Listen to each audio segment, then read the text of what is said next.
Hello, my name is Michelle. Welcome back to another weekly reflex. So I'm a reflexologist and I mainly like to make videos on reflexology, but I've also started doing a series of videos each week called Weekly Reflex, where I talk about reflexology, what is reflexology, bits in my life, what I'm doing with my life, and just little tips and tricks really. So they're just going to be short videos each week. So today I'm going to do a video on how I got into reflexology and also talk a bit about where I studied, what it's like being a reflexologist. I get a lot of questions about how did I get into it, where did I study, what is it like working as a reflexologist. So I thought I would just address some of those questions. I don't think I've ever already spoken about it before on this channel. So yeah, that's what I thought I'd do. And also don't mind me if you see me bouncing around. I'm actually on my birthing ball. It's just really comfortable. So I thought I'd just say that just in case you see me moving around a bit. But yeah, so the first question I'm going to talk about is how I got into reflexology. Reflexology is quite an unusual career. I haven't really come across many people that are reflexologists. I only really know the people that I studied on the course with or colleagues. I don't generally come across someone that says I'm a reflexologist, and I actually quite like that about my job, is that it's a little bit different, and I think it's quite interesting to talk about. So how did I get into reflexology? So I won't go too much into it, but I worked in a marketing job, in a few marketing jobs. I studied marketing at university. It was great that I studied that, got into some good marketing jobs when I was in my early 20s. And I did enjoy those jobs. I did enjoy working for the companies that I worked for. But I didn't really like the whole going into an office every day.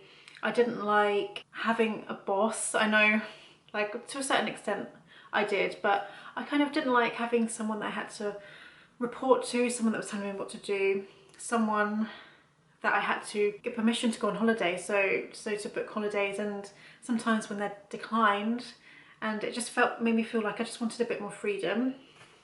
So I had a long think. It took me a while, probably half a year, of just really thinking about what I could do differently, how I could break out of working in an office job, and I had no other experience other than marketing.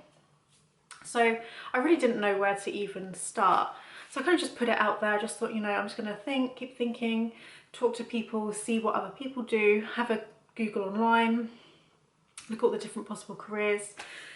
And it was actually my dad that came up with the idea of reflexology. So he's always been into holistic things like reflexology and going to like this kind of mind, body, spirit fairs, you know, crystals, Reiki, energy healing, all of that kind of thing. And I always really like that as well, like incense crystals, massages, all that sort of kind of holistic alternative therapy I really enjoyed too. But I never thought of myself as someone that could actually be in that field of work. The more I researched and looked into it, I thought, you know what, this is actually something I could really do. So the course that I did. So where did I study? I studied at the London School of Reflexology, based in the UK, and that's at Regent's Park, and it's taught by Louise Keat. So that was an amazing course. Louise has her own book called the Reflexology Bible, which I purchased beforehand, and it's just a really great book. So if you want to read some more on reflexology, I would definitely recommend that. So I enrolled in that course. You don't need any prior experience to do a reflexology course, which was great for me. But it was a lot of hard work. There was a lot of hours. So I think it was over 150 hours of case studies in your own time. It was all of the week. It's pretty much, I think, most weekends throughout the course of that year. So it was part-time, but there was a lot of work on those full weekends and a lot of work during the week. I was working full-time and doing that, which was a lot, but it's doable. If you want to get it done, you can easily get it done. One of the things that really drew me to reflexology was that I could do that course and then go on to do my own thing. So I could set up my own company, I could be a reflexologist in my own right. There's so many different options that I could do when I've completed the course. I really like the opportunities that can arise from doing a course like this. I finished my course and I went straight into it, just started treating people and trying to build up the business as quickly as I could. So what is it like working as a reflexologist? So a day-to-day basis, you are looking at seeing patients, so you'll be seeing clients, and generally a treatment is an hour long. If you're seeing someone new, you'll do a full consultation, get a really good background on them, see how reflexology can help them, why they want reflexology, so you can tailor your treatment plan to them. So they will come in for an hour treatment, and based on however they're feeling or whatever, anything that you pick up, you can then tailor a treatment plan to that person. So maybe they might come in weekly for a few weeks, or maybe you might say you just need to come in once a month for some top-up treatments. It's completely down to you as a therapist to decide that, and also how the client feels, however many treatments they want. It can be down to their time, their money, whether they like the treatment. So there's lots of different factors involved, but that's generally what will happen. As a reflexologist, you can just be a general reflexologist, or you can specialise in a certain area. So for me, I started off as a general reflexologist. I didn't really know where I wanted to specialise in. I thought I would just cover all bases, which is great, and I got lots of different clients that way. But I kind of found that I was led down a path naturally from the clients that came to see me. So a lot of fertility and pregnancy clients started coming in. So I decided to do a separate add-on course. It's just a weekend course.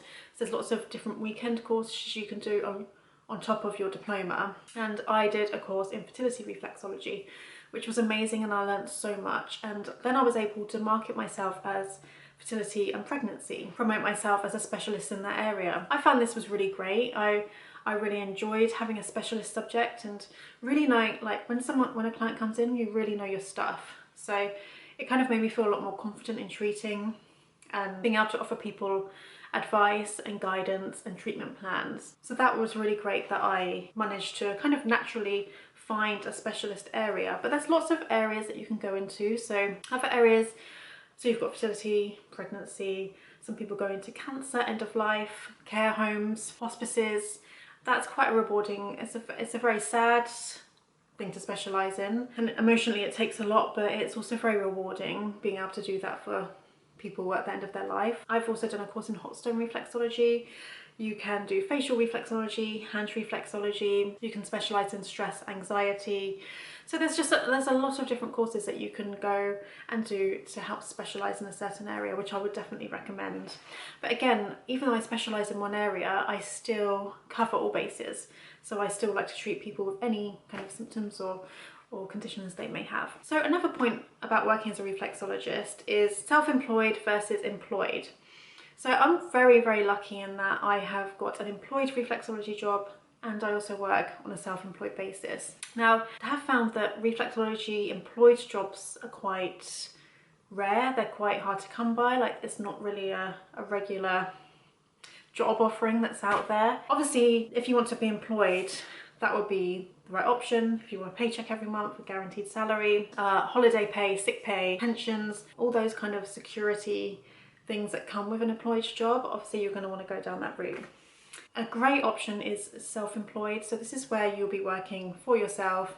You'll be dealing with all of the payments, invoices, marketing of your business, your website, your leaflets, your business cards, basically everything you need to set up a business, which isn't hard. There's lots of advice, online guidance that you can take to do this. So it's not hard, but you've got to think about all this extra stuff that you need to do before you become a reflexologist. Like I say, I'm very lucky that I have the best of both worlds in this case. But what I would say is really weigh up the pros and the cons of both, and how you are as a person, how you think you can manage that, and if you would even like to manage things like your tax returns and things like that. So again, something to think about. But yeah, overall, I love my job. I find it really rewarding. I like the flexibility that's in it. You may find, going back to the self-employed part, you may find that you're working later evenings or at weekends. You've got to think about your client base. They're probably working throughout the week. They won't be able to come during the working day. Then you've got to think about the fact that then that's evening appointments that people are really going to want, or on Saturdays at the weekends. So you've got to have that bit of flexibility as well. I work a couple of nights a week up until sometimes 8, 9 o'clock, but then I don't start until the afternoon. So So then I've got the morning free, so it kind of balances itself out. But yeah, like I say, I really enjoy it. It's definitely worth it. I love my job. I really like treating clients. I find it very rewarding, and I feel really lucky to have been able to find something that I really enjoy doing. If anyone has any questions at all, if I've missed anything, if you're thinking about becoming a reflexologist, please feel free to message me. I am more than happy to answer any queries that anyone has. I will put a link to the school that I studied reflexology at, so you can have a look at that if you wish to. And if you could please subscribe to my channel, like my videos, comment on my videos, I'd be so grateful. And I will see you in my next video. Thank you so much for watching. Bye.